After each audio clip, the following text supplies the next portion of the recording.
buenas noches, estimado profesor Harold Arias y compañeros. Mi nombre es Kimberly McLean y en esta ocasión intentaré exponer la parte que me corresponde. Hablaré un poco sobre la historia de los títulos valores, cheques, cheque viajero y factura. Para comenzar un poco con la historia, diremos que el origen de los títulos valores los podemos encontrar en civilizaciones antiguas, como por ejemplo la civilización china. Se dice que China fortaleció el comercio con la denominada Ruta de la Seda. Cuando los negocios dejaron de hacerse por trueque y empezaron a usar documentos representativos de dinero, ahí encontramos uno de los inicios de los títulos valores. También lo podemos ver en la civilización babilónica. Dice que los títulos valores propiamente dichos encuentran su génesis en la antigua Babilonia, por la necesidad de crear instrumentos que facilitan la circulación del dinero y por el riesgo que implicaba el transporte de los valores monetarios de una plaza a otra. Por su lado, en Europa medieval apareció en primera instancia el pagaré de cambio.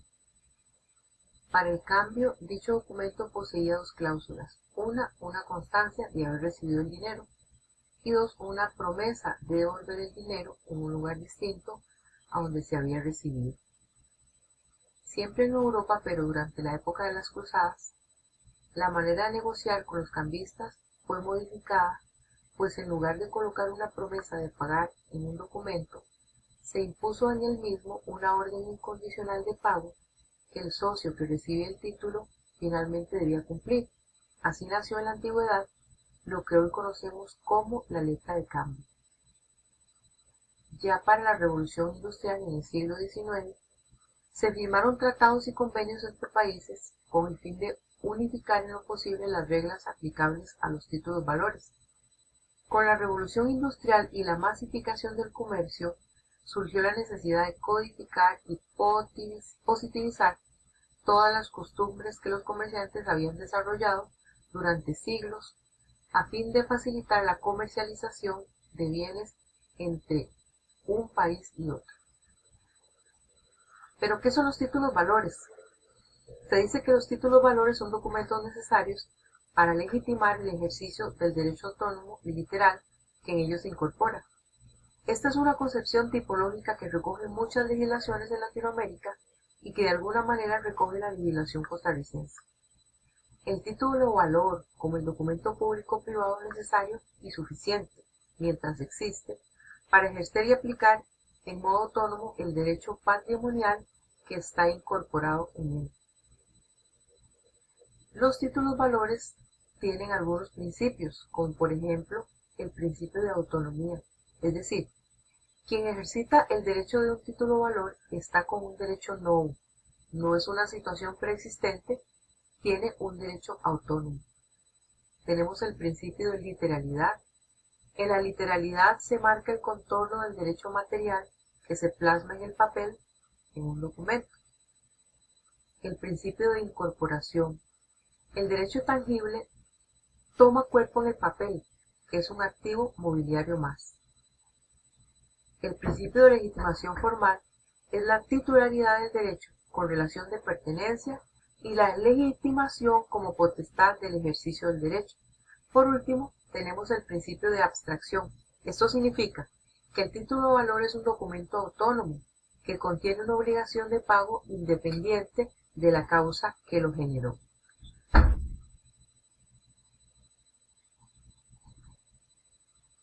Por su parte, el cheque, lo relacionado a este tema en el Código de Comercio está regulado entre los artículos 803 al 846. Desde el punto de vista mercantil, el cheque es un título valor cambiario, destinado a servir como medio de pago. Así concebido, el cheque es un documento sustitutivo del dinero y busca satisfacer dos intereses comerciales bien indefinidos. Por un lado, para el girador, que el mismo cumpla su cometido, una vez presentado al banco, de servir como instrumento de pago para el beneficiario o endosatario. En el artículo 803 se dice que el cheque es una orden incondicional de pago girada contra un banco y pagadera a la vista. Entre sus características dice que debe tener el nombre del girado, lugar y fecha de expedición, nombre de la persona a cuya orden se gira el cheque, mandato puro y simple, firma del girador, entre otros. El Código Penal, en su artículo 243, dice que será reprimido con prisión de 6 meses a 3 años o con 70 a 100 días de multa al que librar un cheque si concurren las siguientes circunstancias y el hecho no constituye el delito contemplado en el artículo. Si lo girare sin tener provisión de fondos, autorización expresa del banco, y si fuere girado para hacerlo en descubierto. Creo que lo que conocemos como el cheque sin fondos. Con respecto al cheque viajero, se dice que fue un método usado hace mucho tiempo, especialmente por los turistas.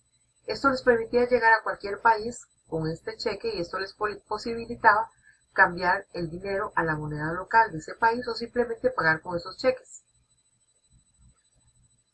Es un medio de pago que en algún momento fue muy popular, pero ahora se encuentran obsoletos en gran medida.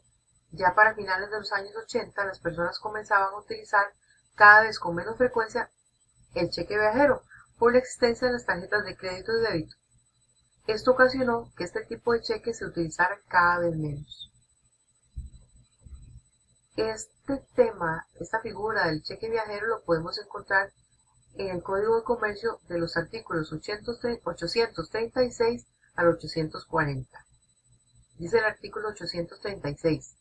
Los bancos venderán los llamados cheques viajeros, que serán expedidos por medio del establecimiento principal para ser pagados en el país mismo, banco o fuera de él, por sus sucursales corresponsales dentro del país o el exterior.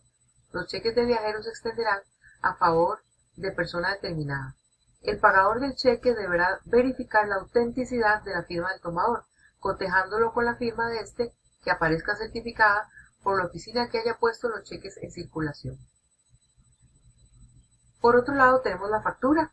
En Costa Rica, el Código de Comercio establece que la factura es un título ejecutivo contra el comprador por la suma del descubierto. Si está firmada por por su mandatario o por el encargado, debidamente autorizado por escrito y siempre que se le agregue el timbre fiscal en el acto de presentarla al cobro judicial. La factura electrónica en Costa Rica es un documento comercial con efectos tributarios, generado, expresado y transmitido en forma electrónica que sustituye de igual forma a la factura de papel. La factura electrónica llegó para quedarse. Si bien el proceso hacia este documento comercial de control tributario, generado, expresado y transmitido en forma electrónica, comenzó en el año 2003, fue para el 2017 y 2018 que su uso se extendió a todos los contribuyentes de Costa Rica. Lo referente a la figura de la factura en el Código de Comercio lo podemos encontrar en los artículos 431, 460 y 460 bis del Código de Comercio. Dice el artículo 431, las obligaciones mercantiles y sus excepciones se prueban con documentos públicos, las actas y las certificaciones del libro de registro de los corredores jurados, si los hubieran intervenido en la operación, y las facturas firmadas por el deudor. Muchas gracias.